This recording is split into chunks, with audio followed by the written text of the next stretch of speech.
Hello and welcome to Brand X Reviews. We're here the last few seconds of 2014. Eight, the future is imminent. 7, I want my 6, hoverboard. 5, 3, 2, 1. Way! 2015, damn it. Way! Non-year remembering motherfucker. Get up! I'm not kissing you, you bastard.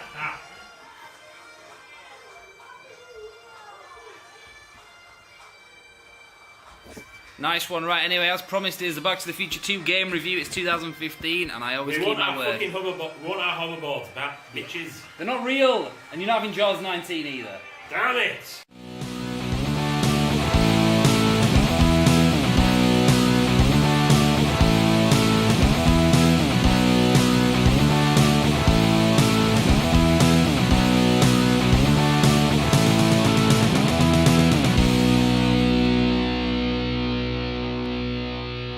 So Back to the Future 2 for the Amiga 500 was a very impressive game. It was a very impressive movie tie-in game as well, because you had a lot of little things in there, nice little touches. The graphics for starters were really good. I mean, the actual introduction video itself, which tended to be the case with Amiga games, a lot of the memory on the disc would just be dedicated to the opening intro video, which was similarly was the case with the Running Man game that I reviewed a few months ago. In this one, they basically lifted the end scene from Back to the Future 1, which is also the beginning scene from Back to the Future 2, where the DeLorean takes off and flies into the screen. It's only a few seconds long, but back then, to see something like that was really good. And I think it was something that was used as a demonstration when shops would be selling Amiga 500s. They would kind of just keep that playing to impress potential buyers. But yeah, so that was that, and then the logo, the Back to the Future 2 logo, would come up on screen. Now, there were other little things that I liked. The music on this was very good. They actually used the Back to the Future theme on this, because a lot of games never used to do that. They would just kind of make up their own music, but it was nice that they did that on this. And it did sound very very accurate to the film. It wasn't just the main theme. There were other little bits of score as well that were thrown in. So again, that was, from a fan point of view, that was a very nice touch. Another positive about this is that the game actually plays chronologically the bits in the film, so you're pretty much playing through the film, because again, a lot of games don't do that. They just kind of wing it and just make up their own kind of story loosely based on the film. This one does follow the actual film. So the game starts anyway, like I say, you're in 2015, and it's pretty much a platform. This game it's 5 levels, and it's 5 kind of mini games within one. So the first game, like I say, is a platformer, and you're in 2015, and you're on the hoverboard, and you get there's plenty of obstacles anyway. You've got Griff, who will attack you. You can't actually defend yourself from him, so you've just got to basically avoid him. There are also his 3 cronies that will attack you. You can actually knock them down by punching them, but they will respawn later on, but it just kind of gets them out of your face if you knock them down. Now, if you're going to play this game either on the original console or an emulator such as WinUAE, you can put a cheat in. Now, you have to pause the game at this point. You just find a way to do that. Then you have to type in, and I think you have to do it in capital letters as well, but I could be wrong. But do it in capital letters anyway. You have to type in "the only neat thing to do," and you'll know that the cheat has taken hold, because as soon as you finish typing it, it will unpause the game. So what that does is it doesn't give you unlimited energy, it gives you infinite lives. So although if you do run out of energy, you will have to start from the last respawn point, but you won't have to restart the entire game, which is a plus, because this game can be quite tricky. So definitely recommend you do that anyway. Now, as I said, there's plenty of obstacles here, and not just the characters that are attacking you, but there's just little things. There's like cracks that sometimes appear in the road.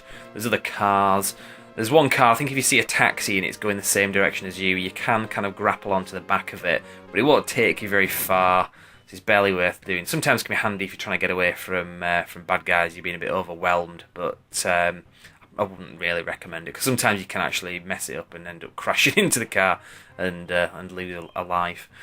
But other things as well, there are power-ups in this. I think if you collect like Pepsi bottles and some of the other little symbols and stuff, sometimes they give you extra time as well, because you're also on the clock in this game, which is appropriate given the theme of the film, time travel. But Yeah, it's one of those games. It's like I said, it's a platform. It goes across and then up, and when it goes up, it does kind of. It's one of those games that's kind of nostalgic in that it reminds me a bit of Paperboy, the old game.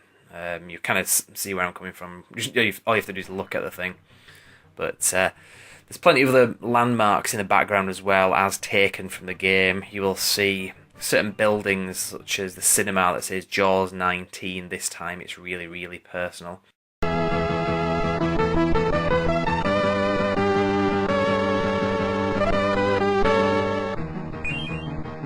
There's a fusion bar. There is the Blast from the Past shop. And there's also a Cafe 80s as well. And you'll also see old Biff Tannen kind of walking around, and he attacks you with his walking stick. Again, like the Griff Tannen character, you can't actually hit him back, as far as I'm aware anyway. I've never been able to do that. There's a few other things like these bins that kind of hover around. There's the police car as well, which I always thought looked pretty cool. It's the futuristic one. I used to have a toy of this from, I think it was sold originally by Texaco garages, although I don't know if we have many of them in the UK or whether we did at the time. I think I got mine from just a toy shop. But yeah, that police car I always thought looked really cool from these films. Well, from Back to the Future 2 anyway. Now, what else have we got? You also see Doc kind of running around. Doesn't really do much. I think he's just there for like decoration, basically. The game goes on for quite a while. A lot of the buildings do just keep repeating themselves. And as I say, the characters that you can actually knock down, they just keep respawning every now and again. Eventually, when you get to the end of the level, you'll get to the Hill Valley Clock Tower building, and like in the game, you have to cross the water. And again, like in the game, the hoverboard has a bit of a hard time kind of manoeuvring on top of water.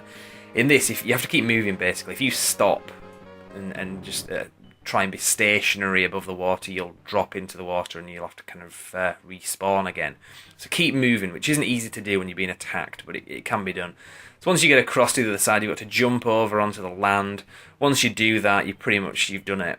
The other characters, Griff and his three cronies, will then crash into the clock tower building and through the glass panels, and you get to earn all your points, and you might get a life bonus as well. And that's that level done. That's to me, that's pretty much the highlight of the game. But there's 4 more levels. The next level is pretty much a puzzle. Now, you might remember the scene in the film where it's on Hilldale, where you're at Marty and Jennifer's future house in 2015 still.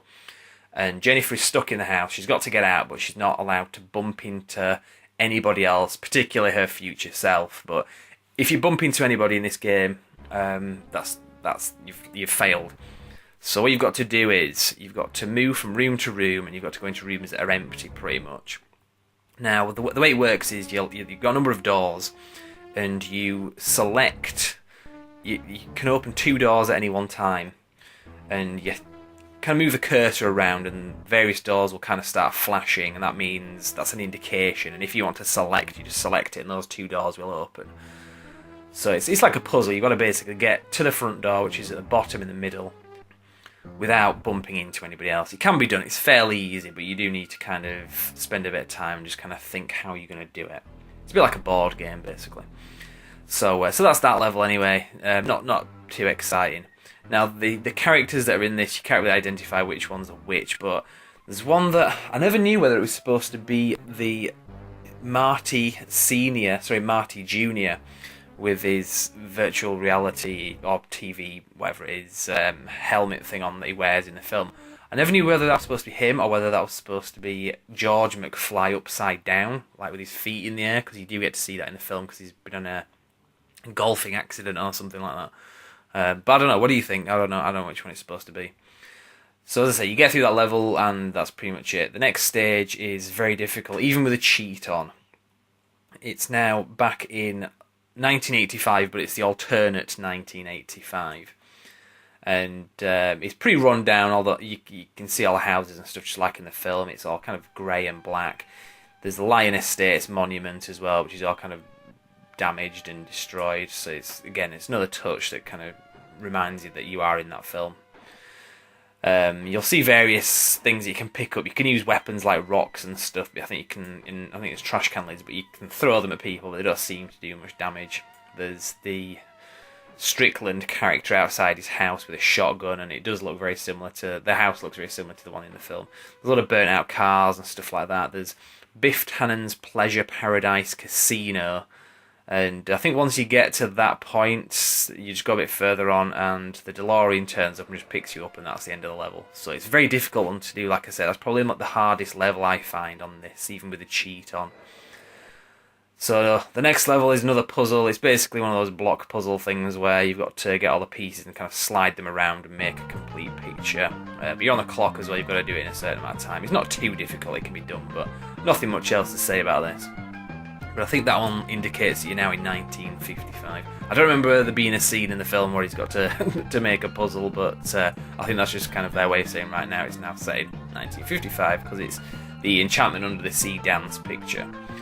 So the fifth and final level, again, 1955. It's pretty much a repeat of the first level, which I don't mind because that was a good level. So it's very similar. You've got a lot of the monuments and stuff from Hill Valley circa 1955, like the Lion Estates monument is there as well, and that's looking all new and clean. And you also get to see the sign as well in the background that says Lion Estates. Now, there are cars and stuff that drive past. There is Biff Tannen will drive past in his black car as well, which looks very similar to what it was in the film. The school, as well as the Hill Valley High School, and a lot of these things, like I said, they do repeat every now and again.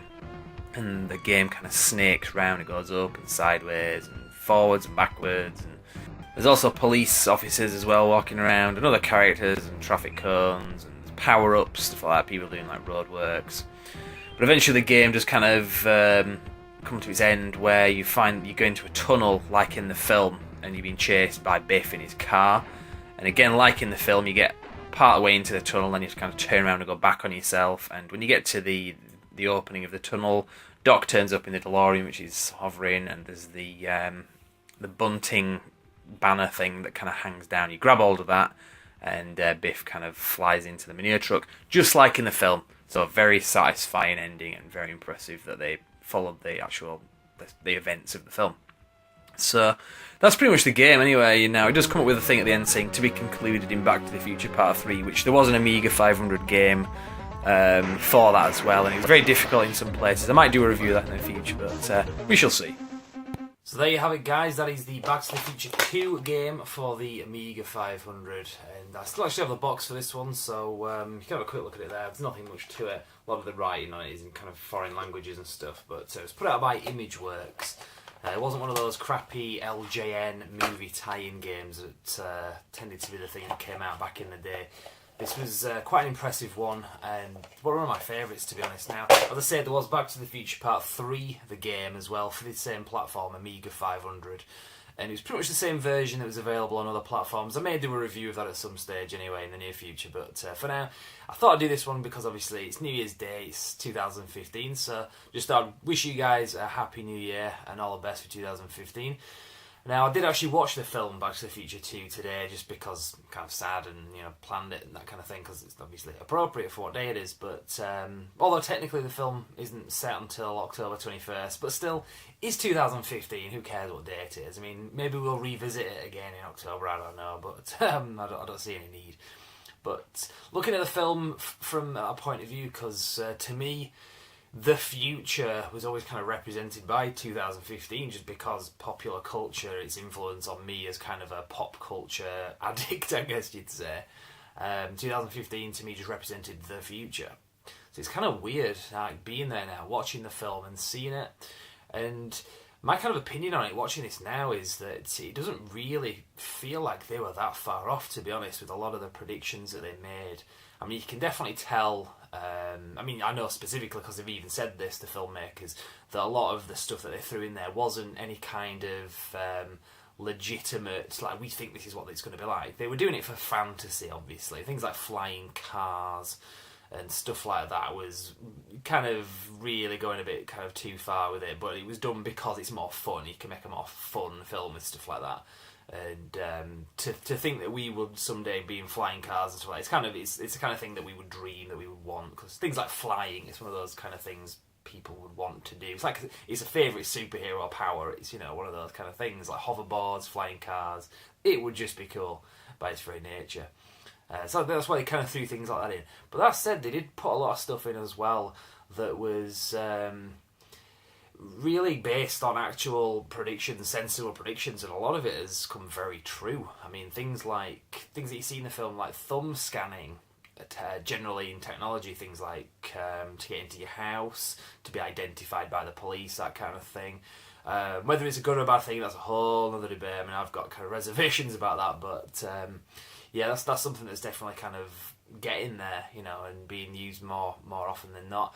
Other things as well, like voice-activated technology. I mean, again, my phone, for example, you can use your thumb scanner on it to open it, to unlock it, but you can also voice-activate a lot of the stuff too, so I can just say to somebody, you know, call this person, and it will do it. In fact, I better be careful saying that, because I'm actually recording this off my phone, so I don't end up accidentally calling the core halfway through the video, because he won't be amused. And it'll interrupt the video, so...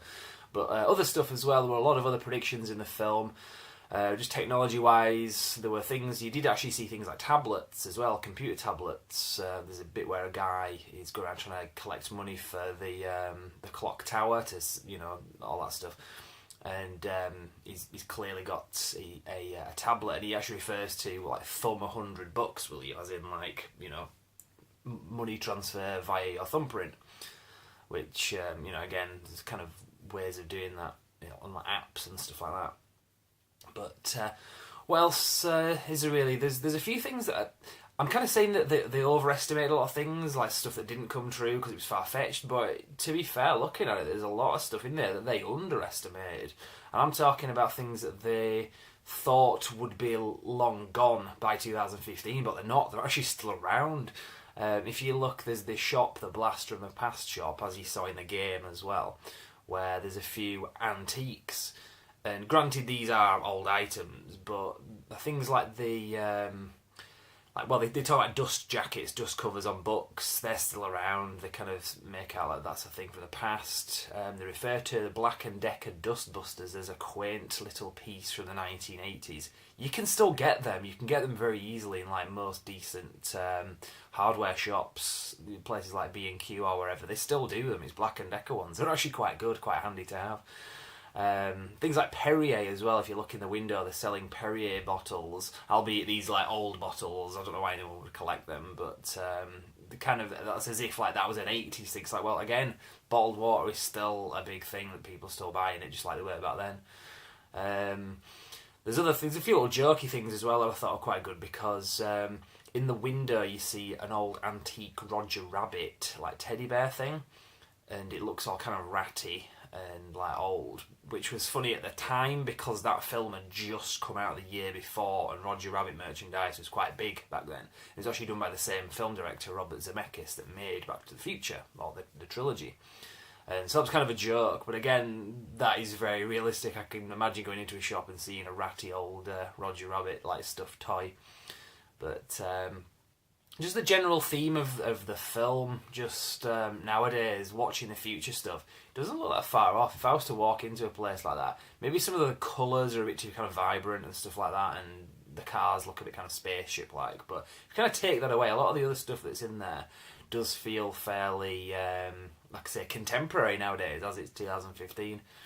And interestingly, there's a place in England called Burnley where I used to go with my family, my grandparents, shopping when I was a kid, like pretty much around the time when Back to the Future 2 came out, maybe early 90s, so a few years after that. We used to go there shopping all the time, and my memory, my kind of vision of Burnley, having not been there for a long time really, is based on my old memories of it.